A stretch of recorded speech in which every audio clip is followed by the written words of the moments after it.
Panginoon ang takbo ng ating buhay kung seryoso tayo na magpapagana ng buhay sa Kanya. At sa oras na ito, mga kaibigan, nais kong mangaral tungkol sa isa sa mga controversial na mga bagay sa oras nito. Isa ito sa mga pinakakailangan ng mga tao, maging ng mga Kristiyano, ngunit posible din ito na maging reason para maglihis ng landas sa paglilingkod natin sa ating Panginoon. At nais kong mangaral, mga kaibigan, ng tungkol sa kayamanan. Nais kong magbasa ng talata sa Biblia, magbanggit ng talata sa Biblia. Ito po yung Matthew 6 verse 24. Ang sabi po doon, kailan may hindi makakapaglingkod ang tao sa dalawang Panginoon, sapagkat iibigin niya ang isa at kapupukutan ng ikalawa. Magtatapat siya sa isa at pawawalang bahala ang ikalawa. Kailan may hindi makakapaglingkod ang tao sa Diyos at sa kayamanan.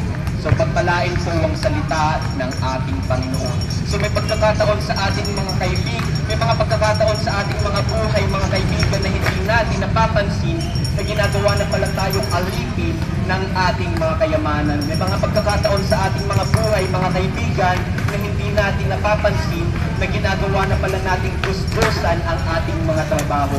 Huwag yung ma-misinterpret, mga kaibigan, dahil maging kami na inyong mga lingkod ay hindi exempted sa mga bagay na to. Dahil maging kami na inyong mga lingkod, mga kaibigan, nakakaranas kami ng mga bagay na to. May pagkakataon sa aming mga buhay, mga kaibigan, na kami kumikita na ng pera pero hindi kami masaya. May pagkakataon sa aming mga buhay, mga kaibigan, na nabibili namin yung mga bagay na gusto namin pero may kulang. Hanggang sa aming napagtanto, mga kaibigan, na unti-unti na palang lumalayo ang aming presensya sa ating Panginoon.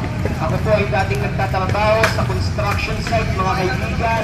Isa po akong electrical engineer at isa sa mga panalangin ko dati, mga kaibigan, nung ako'y naghahanap pa ng trabaho, yung makahanap ng trabaho dito sa Cavite, dahil gusto ko po na pagsabayin yung paghahanap buhay at paglilingkod sa ating Panginoon.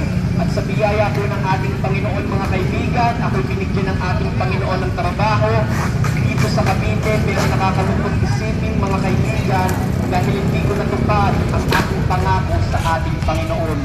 Ako'y naging busy sa mga makamundong bagay, ako'y naging busy sa pagtatrabaho, kumikita ako ng pera, pero parang hindi ako masaya. Nabibili ko yung bagay na mga gusto ko, pero parang may kulang.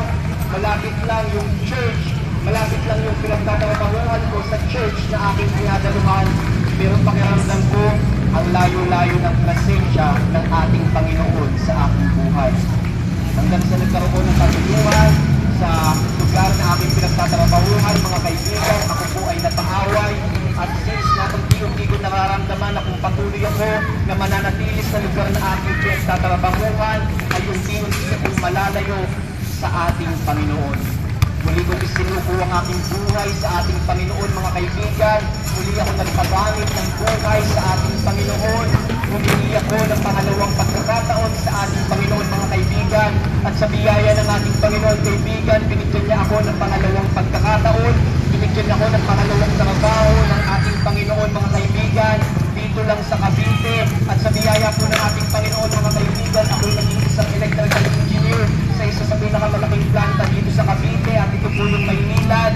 At sa biyaya din po ng ating Panginoon, mga kaibigan, 4 months pa lamang po ay na-regular na po ako. At sa biyaya din ng ating Panginoon, mga kaibigan, nagawa ko na rin pagsabayin yung paglilingkod sa ating Panginoon, maging yung paghahanap buhay. At hindi ko itinataas ang aking sarili, kaibigan, bagkus nais ko itaas ang ating Panginoon na siyang nagbigay ng pangalawang pagkakataon sa akin at pag-asa sa aking buhay, kaibigan, upang ako'y manatili sa kanyang presensya. At may pagkakataon, mga kaibigan, na oo, nagiging busy tayo sa ating mga ginagawa sa pag-aaral man o sa pagtatrabaho. Ang madalas kong ginagamit na reason dati, mga kaibigan, yung ako hindi nakakatulong ng gawain dati sa church, yung busy sa pag-aaral, yung ako'y estudyante pa lamang, at busy sa pagtatrabaho, yung ako'y naghahanap buhay na. Ngunit alam nyo, mga kaibigan, habang ako'y tumatagal sa ating Panginoon, hindi akong kinakausap ng ating Panginoon na paano kapag dumating yung pagkakataon na dumating ang kasayaan ng ating Panginoon, saan kaya pupunta ang aking kaluluwa. Paano kapag dumating yung punto ng aking buhay, mga kaibigan, na ako'y bawian ng buhay, makakapagod kaharian ng langit. May pagkakataon mga kaibigan na kinakausap ako ng ating Panginoon. Gagawin ko kayang sabihin sa ating Panginoon, kaibigan na isa akong electrical engineer upang makapasok ako sa kaharian ng langit. Hindi kaibigan, dahil hindi tinitingnan ng ating Panginoon yung taas ng profession na meron ka. Hindi tinitingnan ng ating Panginoon yung dami ng achievements na meron ka.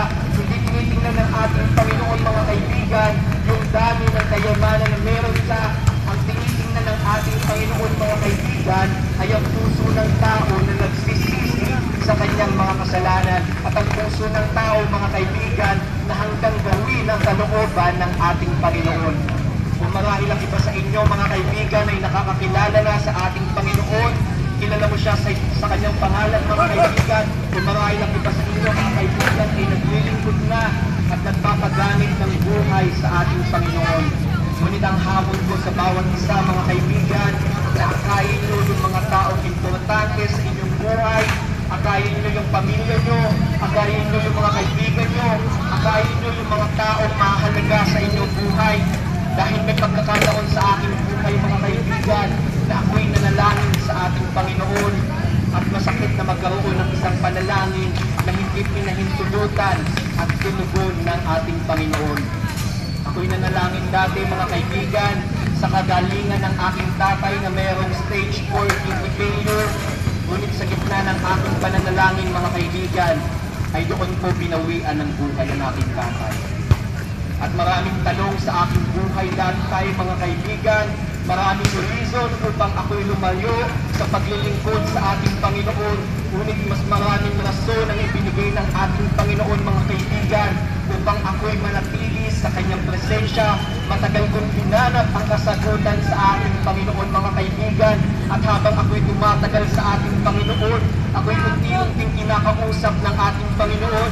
Sabi ng Panginoon sa akin, sapagkat nalalaman ko ang plano mo para sa iyo. Hindi ko plano na saktan ka, pagkus ang plano ko sa iyo ay bigyan ka ng magandang kinabukasan at punong-puno ng pag-asa. Yan po yung sabi ng ating Panginoon mga kaibigan. At habang ako'y tumatagal sa paglilingkod sa ating Panginoon mga kaibigan, ako'y mas lalong nagiging concern sa salitang kaligtasan hanggang sa aking napagtanto mga kaibigan na bago pa nabawian ng buhay ang aking tatay mga kaibigan, siya'y tumanggap sa ating Panginoon. Tinanggap niya ang ating Panginoon bilang kanyang Diyos at tagapagligtas ng kanyang buhay. Nagsisi siya sa mga kasalanan na kanyang ginawa kaibigan. At ako'y naniniwala sa mga oras na ito mga kaibigan, nakasama na ng aking Ama ang ating Panginoon at siya'y nananalangin para sa akin at para sa aking pamilya mga kaibigan. At hindi lamang pinibigay ng ating Panginoon mga kaibigan, binigyan din ako ng bagong pangarap ng ating Panginoon mga kaibigan. Isang pamilya na balang araw hanggang isuko ang kanyang buhay sa ating Panginoon. Isang pamilya na masaya, isang pamilya na walang pag-aaway-away, isang pamilya na handang ipagamit ang buhay sa ating Panginoon. At alam ko na yung pamilya na yun mga kaibigan ay ibigay lamang ng ating Panginoon kung patuloy kong ipapagamit ang aking buhay sa ating Panginoon mga kaibigan. Marahil ang iba sa inyo kaibigan ay nagnanais ng katulad ng aking pangarap. Ikaw ay galing sa isang wasak na pamilya o broken family, galing ka sa isang pamilya na laging nag-aaway-away, walang pagkakasundo, o isa kang kabataan mga kaibigan na wala kang nanay, na walang ka ng tatay. Ngunit kung paano ginawa ng ating Panginoon na pangalawang pamilya sa akin, ang aking church na dinadalawan mga kaibigan, ay kaya ka rin bigyan ng pangalawang pamilya ng ating Panginoon kaibigan. At hindi lamang yun mga kaibigan, kung marahil ang iba sa inyo ay natatakot na maglingkod sa ating Panginoon, natatakot ka na baka hindi mo matupadan yung mga pangarap sa buhay kapag ikaw ay nagpagamit ng buhay sa ating Panginoon. Baka hindi ka makatapos ng pag-aaral, o baka hindi ka makahanap ng magandang trabaho, o baka ikaw ay natatakot na baka i-judge ka ng iyong pamilya, baka i-judge ka ng iyong mga kaibigan. Nais kong sabihin sa iyo kaibigan na kaya kang ipaglaban ng ating Panginoon, dahil kung paano pinaglaban ng ating Panginoon ang bayan ng Israel for almost 40 years. Oo mga kaibigan, maraming tao ang namatay, maraming tao ang nawala ng pag-asa, ngunit dahil kasama nila sa kanilang laban ng ating Panginoon mga kaibigan, nagawa nilang makamtan ang lupang pangako ng ating Panginoon. kasama nila sa kanilang laban ang ating Panginoon. At gaya ng iba mga kaibigan, nung ako'y nagpapasimula pa lamang, natatakot ako na maglingkod sa ating Panginoon. Natatakot ako na baka kapag ipinagamit ko yung aking buhay sa aking Panginoon, baka hindi ko matupad yung aking pangarap, baka hindi ako makatapos ng pag-aaral, baka hindi ako makapasa ng board examination, baka hindi ako makahanap ng magandang trabaho. Ngunit lahat ng yun, mga kaibigan, ay pinawi ng ating Panginoon. Ginawa ng ating Panginoon, mga kaibigan, ako'y nakatapos ng pag-aaral, nakapasa ng board examination bilang isang registered electrical engineer. At sa biyaya ng ating Panginoon, mga kaibigan, ay meron po akong magandang trabaho. At dahil po yan sa biyaya ng ating Panginoon, mga kaibigan, simula nang isuko ko ang aking buhay sa ating Panginoon. At hindi lamang po yun ang ginawa ng ating Panginoon, mga kaibigan, tinubog din ako ng ating Panginoon, mga kaibigan. Dati ako hindi sanay na umarap at magsalita sa maraming tao, mga kaibigan. Ngunit sa biyaya ng ating Panginoon, ako'y nagpapatotoo at naghahayag ng salita ng ating Panginoon.